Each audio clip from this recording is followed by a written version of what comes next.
today is Davy Brink. He has more than 10 years experience in the BEE industry, serving businesses across all industries and all sizes. To ask questions and interact during the webinar, please make use of the chat sidebar to the right of the video presentation on the screen. There will also be a formal Q&A at the end of the presentation. Both the webinar recording and presentation will be made available at the end of the webinar. I now hand you over to Davy. Good day. The purpose of the webinar today is to help companies have the right mindset and to clear some uncertainties regarding the BEE scorecard amidst the COVID-19 epidemic, and to try equip companies with sustainable ways how to approach the BEE scorecard. We've seen in the media that there's no relaxation of any BEE legislation or targets. In fact, it has been enforced quite stringent in terms of getting access to relief funding. We've heard the President also mention that the government is focused and determined in instilling radical economic transformation. We're not 100% sure what radical economic transformation means, but that BEE is here to stay for at least the short to the medium term is a fact. So companies need to have a better mindset and a clear plan in approaching the scorecard in a sustainable way. So as mentioned before, that there's no relaxation of any targets or compliance. BEE continues as per normal, and so companies need to really take notice of the following areas of concern in this difficult time. So if we look at this, if we start at ownership, if your company's got black shareholding and there's debt associated with the black shareholding, then there's definitely a risk. Due to the COVID-19 pandemic, obviously there would be some economic impact, and it will affect the profitability of a company. So if your strategy is to repay the loan of the black shareholder via dividends, then this is definitely an area that you need to take notice of. So if you look at the scorecard, ownership being a priority element, which means that you drop a level if you don't comply with 40% of the target. The target and the sub-minimum target is focused on the net equity value on the scorecard, indicated in yellow on the presentation. So if you don't comply with the repayment of the loan according to the time-based graduation factor, which means 10% you need to repay in year 1, and 100% needs to be repaid of the day of the 9th year. If you stay within that time-based graduation factor payment terms, you should be fine. If not, you're in danger to not qualify for the sub-minimum, and you will be discounted with one level, which means a penalty drop. On management control during the COVID-19 pandemic, obviously with the economic downturn, some retrenchments is unavoidable. If your company decides to go forward with retrenchments, if retrenchments happens on junior, middle and senior management level as well as top management level, there will definitely be an impact. But if your company retrenches on a lower level, semi-skilled and unskilled, on this specific element there will be absolutely no impact unless there's some disabled employees among them.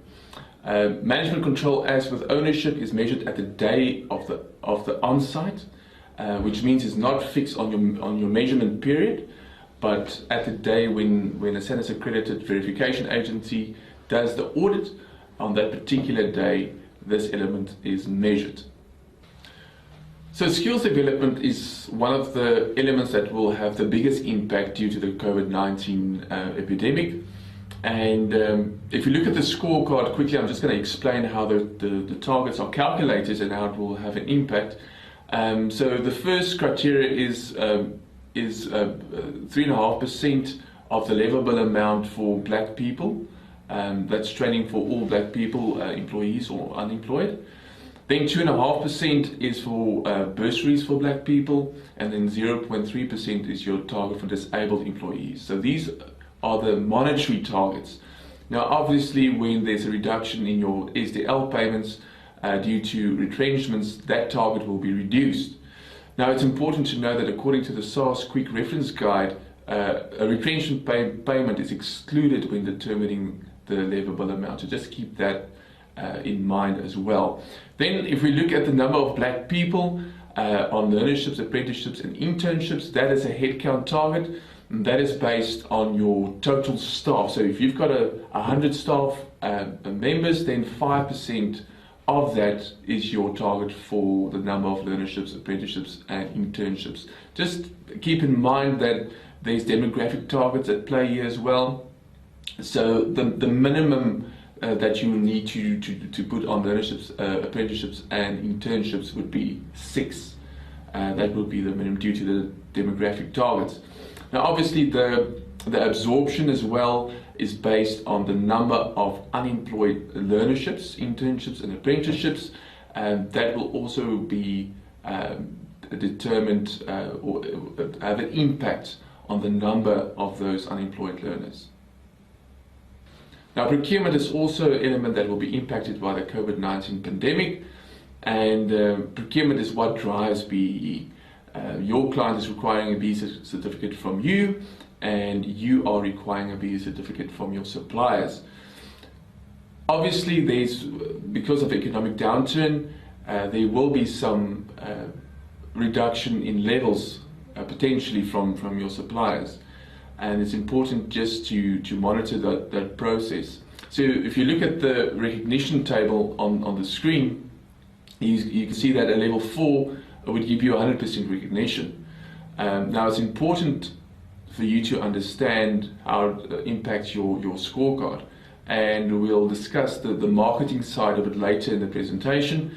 But if your for example drops from a 4 to a 6, you would lose 40% of the spend on your scorecard. So it will have a direct impact on your scoring, and you might drop a level or 2.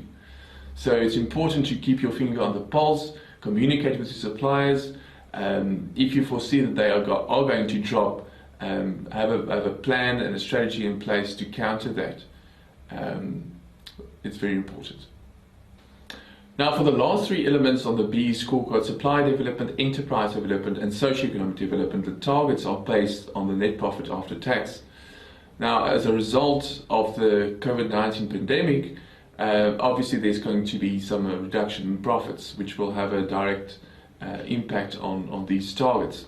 Supply development is any 51% or more black-owned supplier that you assist in a monetary way or non-monetary way to the value of the target. And the target for supply development is 2% of the net profit after tax. Enterprise development is a 51% or more black-owned entity outside your supplier chain that you assist, and the value of that assistance must be 1% of the net profit after tax.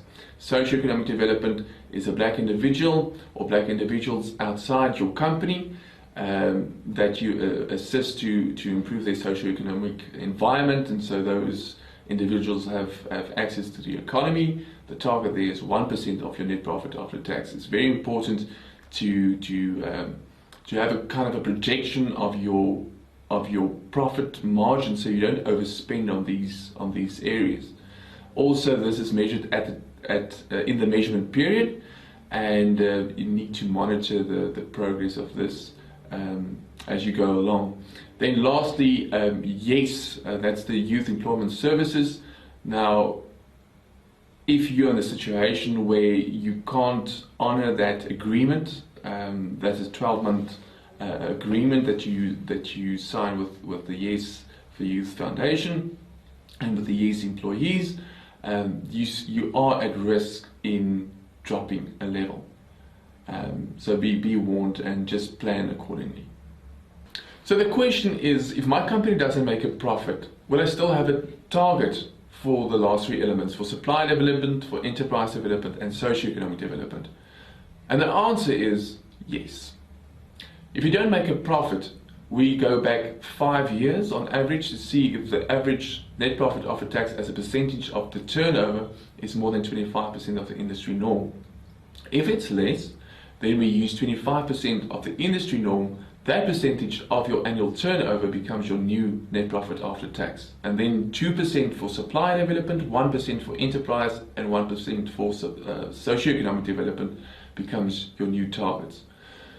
This is very important to take note, that your targets will be reduced significantly if you used to make a large profit, and as a result of the COVID-19 pandemic, your profit margins went down, so your targets will come down as well, which means you don't want to overspend in this difficult time on these elements. So in short, yes, you will have a target regardless of your profit situation. So during COVID-19, government has introduced some tax relief, and one of those reliefs are the payment holiday for skills levy. Now the question is, do you need to repay SARS for that 6-month payment holiday? And the answer is no. But for the payment, for the deferred pay as you earn, unfortunately you need to repay SARS by February 2021. On the presentation, there's a link to SARS's website for any further questions on tax-related relief. A further question is, can I engage a SAAA's accredited verification agency to conduct an on-site visit or be audited during the lockdown? And yes, you can. So SAAA has accommodated and relaxed some of the regulations regarding on-site visits. So on-site visits are allowed to be done remotely. So interviews would be conducted over a video call, which could be a WhatsApp video call or a Zoom meeting, and then all the documentation can be submitted electronically. Also on the presentation, I provided the link to the BE Commissioner's website for frequently asked questions. There you will be able to find all the BE related questions that might have answers for you. Well, in economics times, it is important more than ever to approach the scorecard in a sustainable way. Companies should always look for value. Value in the hands of the company and value created in the hands of the black individual that company is empowering. We've seen the effects of the economy during the COVID-19 lockdown, and we realize more than ever that without a strong economy, empowerment is simply impossible. So obviously there's some wise way to approach the scorecard, and we would always advise our clients to stay within the frame of the law. Cutting corners, doing something illegal, fronting is simply not sustainable. But there's a lot of initiatives out there which the government also provides that you need to utilize and look for sustainable and creative ways in protecting the company, protecting the economy, and at the same time empower black individuals. So let me take you through some ideas and pointers to help you to approach the scorecard in a wise manner, saving money. Obviously we want to bring the cost down as far as possible, and at the same time have initiatives that really does what it's supposed to do, and that's empower black individuals.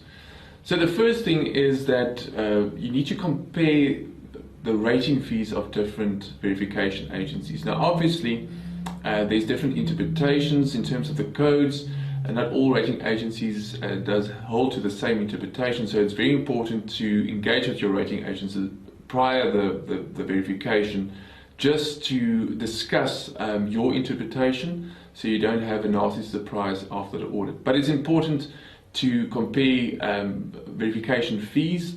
That's one area that you can save a lot of money there. Then for non-tender based businesses, ask yourself the question, who requires my BE certificate? Do I need a BE certificate? Is my client does my client put pressure on me to produce a certificate? If the answer is no, then you don't have to spend all that money to get a BE certificate.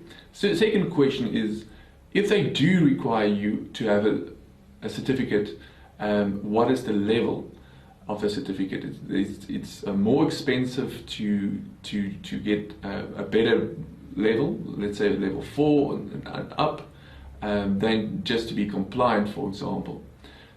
So your external environment will dictate to you what level do you need to achieve, or if you need a certificate at all. If you're in a fortunate situation where you are hold a monopoly, then obviously you have got the luxury not to have a certificate if you choose to. Then further areas where you can look at maximizing your spend is under management control. There's 2 points for disabled employees. Now, if you use your disabled training program under skills development, for a learnership, for example, the learnership has got a 12-month fixed term contract, so that will be that black individual who's disabled will be deemed your employee. So you can, for the skills development initiative, you can also score additional 2 points under management control. So it's crucial that companies make use of all the incentives available. There's some tax incentives on learnerships, ETI incentives, Article 18A under socioeconomic development.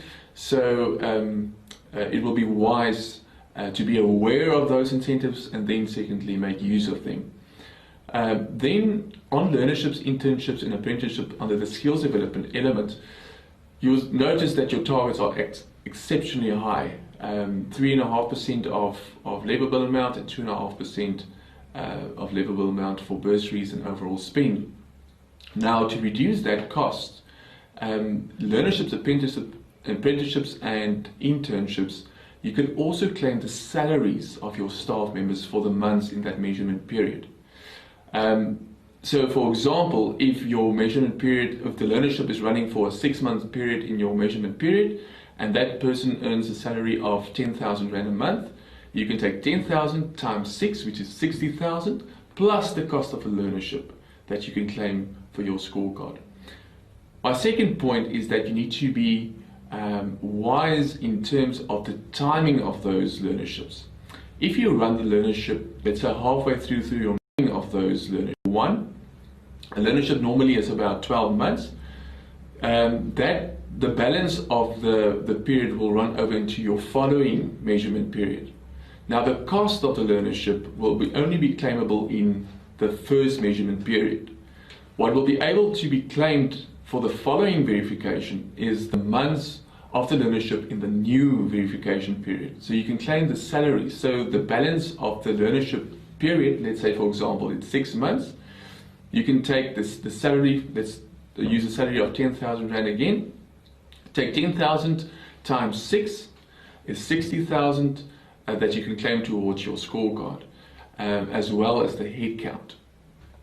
Another thing to consider is to compare the cost between learnerships, internships and apprenticeships. And even though all 3 of these initiatives will qualify the same on the scorecard in terms of the salaries that can contribute towards the target, learnerships, for example, is in many cases more expensive, and it requires that a learner must be off-site and away from the work more than internships and apprenticeships. So these needs to be weighed up and make a decision based on a costing perspective. Then under enterprise development, supply development and socio-economic development, it's also wise to look at non-monetary contributions. Non-monetary contributions is like office space free of charge, donations in terms of stock or equipment, also time spent, mentorships and stuff like that. Now we can put a value to that, and that value then contributes towards the target. Also very clever thing to keep in mind is loans, interest-free loans. So interest-free loan, 70% of the loan would be able to contribute towards the target for every year that loan is outstanding, plus the interest that you're losing. So over a 5-year period, if you made a loan in year 1, let's say for example the loan is to the value of 100,000, 70% of that loan, meaning 70,000, would be able to be claimed in year 1, in year 2, year 3, year 4, year 5, for as long as that loan is outstanding. Well, if you've got a good B rating, it will be wise to incorporate that into your marketing strategy. And to explain that, if you look on the table, the recognition levels on your left-hand side on the presentation, you'll see on the left-hand side the levels 1 to 8, and then the recognition levels somewhat in the middle. You'll see what each of those levels represent. So if you look at level 4, that's actually ideal. That's where your client would receive 100% recognition of whatever they spend with you. In the example, if they spend R1 million with you, they can claim R1 million on their scorecard. If you are level 1, that same R1 million is worth 1.35 million to your client. If you're level 8, which is the lowest level, that same R1 million will only be worth 100,000 for your client. So if you look on the right hand side on the scorecard, you'll see that your client's target is the first criteria for 5 points. They need to spend 80% of their total procurement on BE compliant entities. Second to that, they need to spend 15% of their total procurement on qualifying small enterprises, companies with an annual turnover between 10 and 50 million. Then the third criteria, they need to spend 15% of their procurement on exempt micro enterprises, companies with 10 million less. And the biggest portion of their procurement scorecard is the target on 51% black-owned companies. That's 50% of their total procurement must be spent on such entities for 11 points. And then lastly, 30% or more black female-owned companies, the target is 12% for 4 points. And then they receive 2 bonus points if they spend on 51% black designated group suppliers, which would fall into the category of youth, 35 or younger, people living in rural areas, unemployed, disabled and military veterans. Now let's take the example. Let's say you've got a level 2 QSE, 51% black owned, black male owned, and let's see what the effect on the scorecard is. So first of all, let's say the client spent R1 million with you, and that R1 million is worth 1.25 million for the client. If you look at the recognition level, level 2 would give 125% client. If you look at the recognition, so on the scorecard on the first section, they can claim 1.25 million for spend with your entity. Then second to that, if you look at the second criteria, spending at QSEs, your company would fall into that criteria, so your client can claim another 1.25 million for the QSE criteria.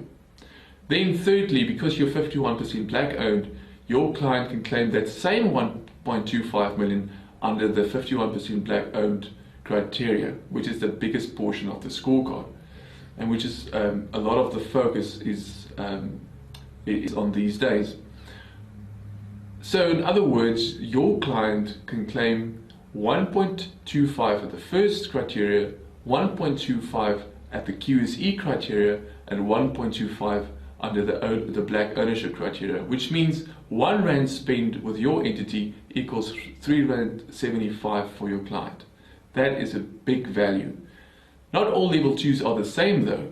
Let's take the example of a level 2 generic entity, an entity with an annual turnover of more than 50 million. And let's look at the same exercise on the scorecard. So a generic entity being level 2, 51% black owned, would be able to claim a 1.25 million on the first criteria of the scorecard, and then on the 51% black owned criteria on the second last criteria, which means that R1 equals R2.50 instead of 375 for the QSE company.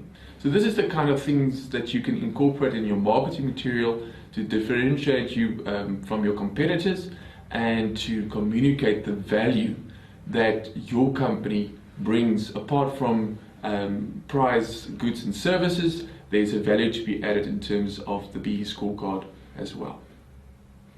And companies should definitely record some success stories as well. There's a value that you can connect with a project or initiative that's been initiated in the community or black entities that was assisted.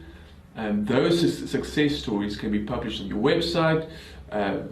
Put your level or your success story on your signatures, but there's a real value in terms of PR for those success stories, and you need to utilize that.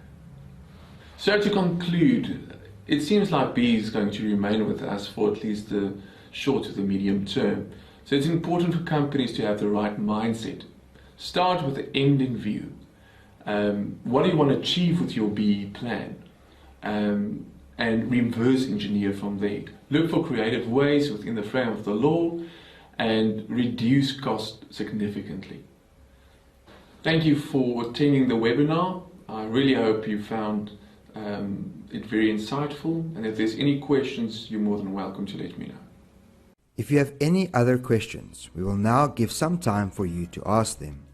Please make use of the chat sidebar to the right of the video presentation to ask your questions.